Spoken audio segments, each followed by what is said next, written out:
Hey Doug, what are we doing today? Hey, today we're planting tomatoes into a rye, vetch, pea cover crop, so the overwintering cover crop.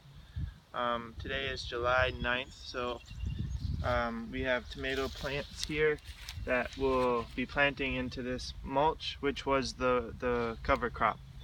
So I waited till the vetch and the peas were flowering, when they were making their flour, and when the rye and the triticale were in their milk stage. So when you take the seed and you press your nail into the seed, the white milky sap comes out.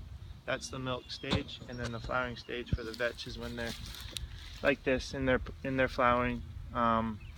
So I cut it when those plants were at that point, and just um, laid the chaff right on top of the bed.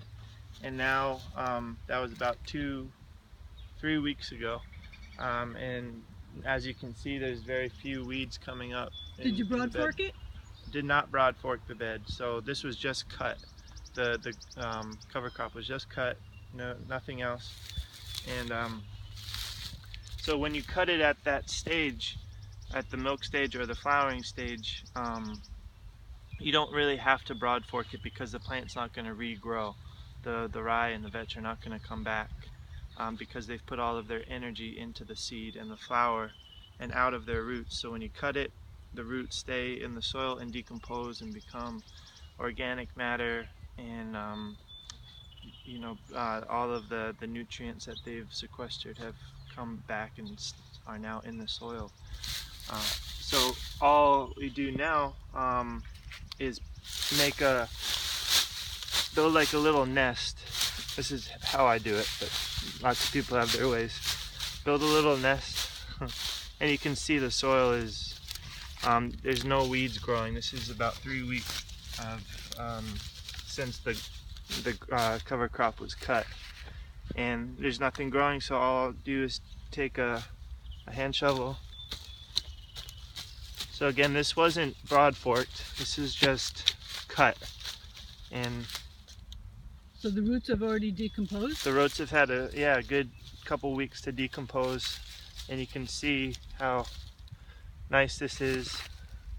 The earthworms and everybody in there, they've come back because the soil is covered, and it's a good environment for all of the living things to stay and to live. And so that's one of the benefits of this cover crop. It's adding organic matter, nutrients to the soil, but it's also maintaining an environment for the microorganisms and such to want to stay here and to live here.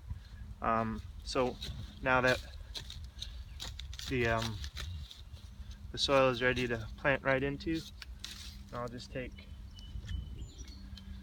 a tomato plant and put it right in, and that's it. So very little, there's no tillage involved in this. There's no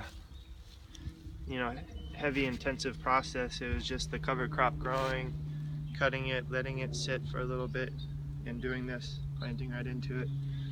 And now this tomato plant has access to all of that biologically available nutrition now, because the microorganisms are still there and living there, and pre-digesting all of the minerals for the plant to be able to use. So pretty easy, not a lot of work. And then this mulch will stay and keep weeds down throughout the season, so there's not going to be much weeding to do. You can see behind here, eggplant that was planted a couple weeks ago. That's coming up pretty nicely. An eggplant in the back there. Again, there's very few weeds to have to work with. So this cover crop is helping to balance that ecosystem, in the soil, so that our plants are able to grow healthy and still remain and maintain within the natural state that they're growing in. So Okay, that's it. thanks Doug. You're welcome, Ellen.